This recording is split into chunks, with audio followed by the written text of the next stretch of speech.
My girlfriend said, "I'll always pick him over you."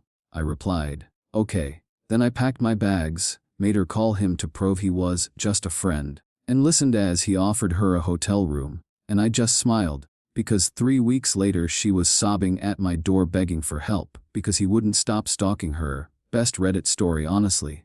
Still processing what went down. Name's Chris, 27 electrician. This whole mess happened last month. Been with Vanessa for 2 years. She's 25 graphic designer, lives in a downtown apartment her parents help fund. Nice girl. Or so I thought. When we started dating, she mentioned her male best friend Brandon. High school buddies, college together, the usual history. Said he was like a brother. Should have seen that red flag waving. Brandon's 26 sales guy, gym rat, drives a BMW his daddy bought him. Classic pretty boy who thinks every woman wants him. Except Vanessa insisted he was different. Just a loyal friend who'd always been there for her. First few months, I didn't think much about it. Everyone has old friends. But Brandon's version of friendship was weird as hell. He'd text Vanessa constantly morning, noon, night. Didn't matter what we were doing. She'd always respond immediately. Date night at dinner. Vanessa's texting Brandon about some co-worker drama. Watching a movie. Her phone's buzzing with his commentary about whatever sports game he's watching.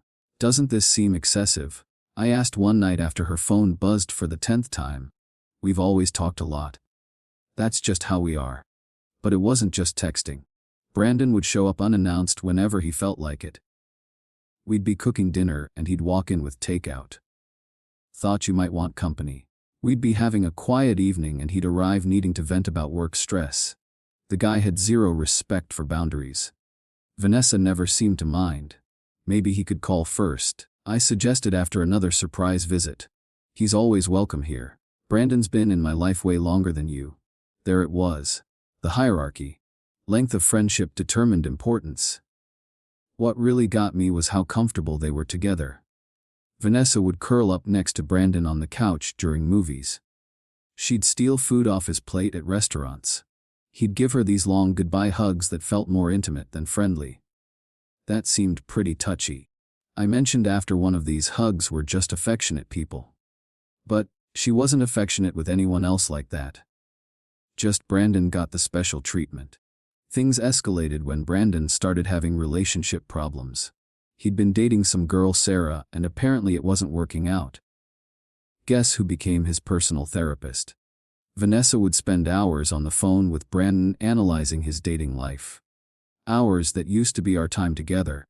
She'd give him advice about other women, help him craft text messages, even help him pick out clothes for dates.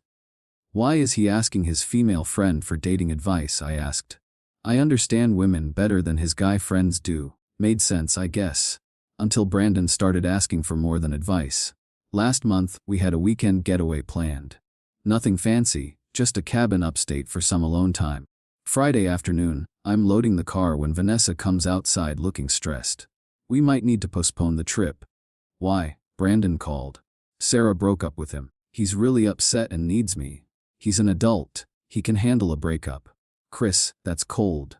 When your best friend's hurting, you show up. What about showing up for your boyfriend? You have me all the time, do I?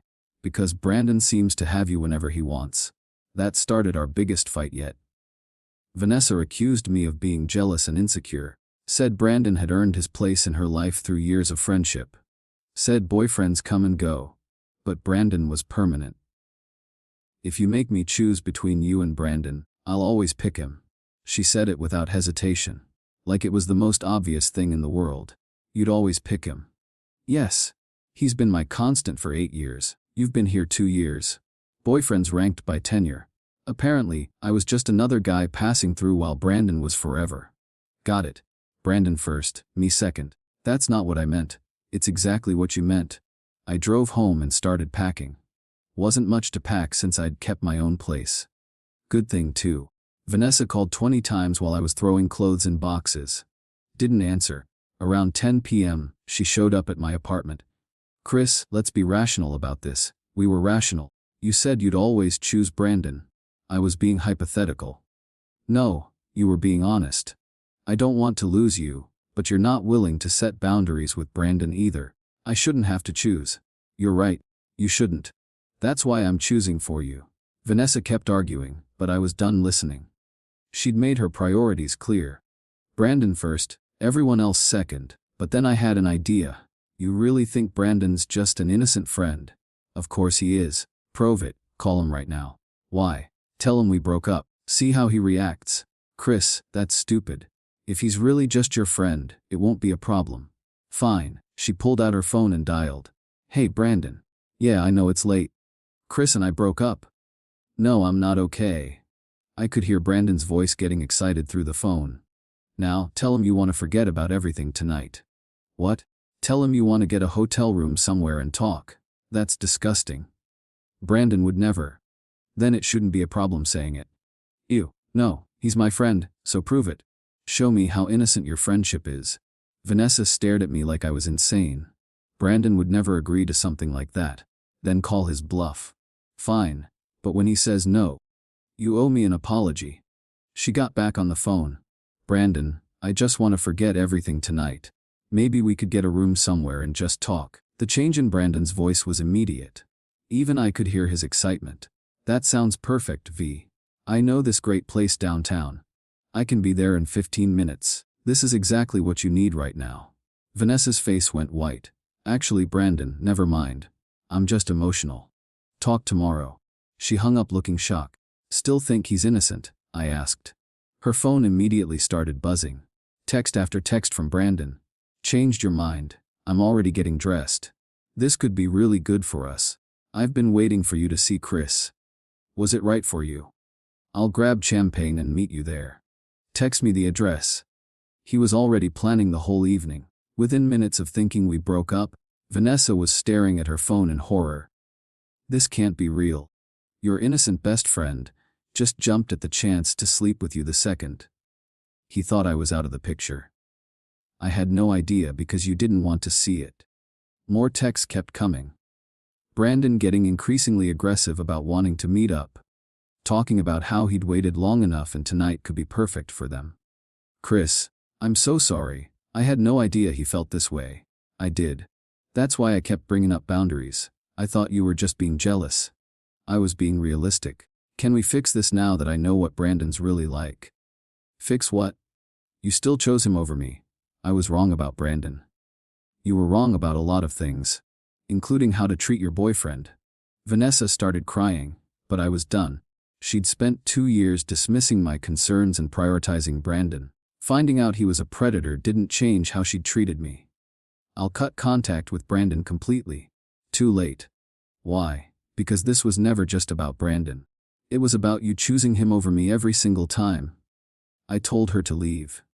She begged and cried, but I was finished. She'd made her choice when she said she'd always pick Brandon. The next few weeks were peaceful. No constant texting interruptions, no surprise visits from Brandon. No girlfriend canceling plans because her male best friend needed emotional support. Then last week Vanessa showed up at my apartment sobbing. Chris, you have to help me with what? Brandon won't leave me alone. Ever since that night, he thinks we're supposed to be together. Apparently, once Brandon thought he had a shot, he went full stalker mode. Showing up at her work, sending flowers to her apartment, posting on her social media about how they were meant to be together. He keeps saying he's waited 8 years. And now it's his turn. Sounds like your best friend showed his true colors. I had to file for a restraining order 2 weeks ago. Good for you, Chris. You were right about everything. Can we please try again? No. Why not? Because you spent 2 years putting Brandon before me. Him being a creep doesn't change that. I know better now. You know Brandon's garbage. You still don't know how to prioritize a relationship. She kept begging, but I wasn't interested. Finding out Brandon was predatory didn't erase 2 years of being treated like second choice. Heard through mutual friends that Brandon had been telling people for months he was just waiting for Vanessa to dump the loser boyfriend. He'd been actively working to undermine our relationship while playing supportive friend. Also heard from one of Vanessa's college roommates that Brandon had pulled similar moves with other girls in their friend group. Always played the patient best friend until they were vulnerable, then made his move. Vanessa was just his latest target. She's apparently still dealing with the fallout from Brandon's harassment. Had to change her work schedule and move back in with her parents temporarily. Good for her. Maybe her next boyfriend won't have to compete with predatory male friends. Meanwhile, I'm dating someone who doesn't have any male best friends, trying to get in her pants. Someone who knows the difference between friendship and manipulation. Vanessa got exactly what she asked for. She chose Brandon over me. The fact that Brandon turned out to be a stalker was just bonus consequences. I got what I deserved too. Someone who actually puts me first. Sometimes the trash takes itself out. You just have to be patient enough to let it happen. Vanessa's still dealing with the legal process, apparently. Learned that from her sister, who I ran into at the grocery store last week. I know I did. When someone tells you where you rank in their priorities, believe them the first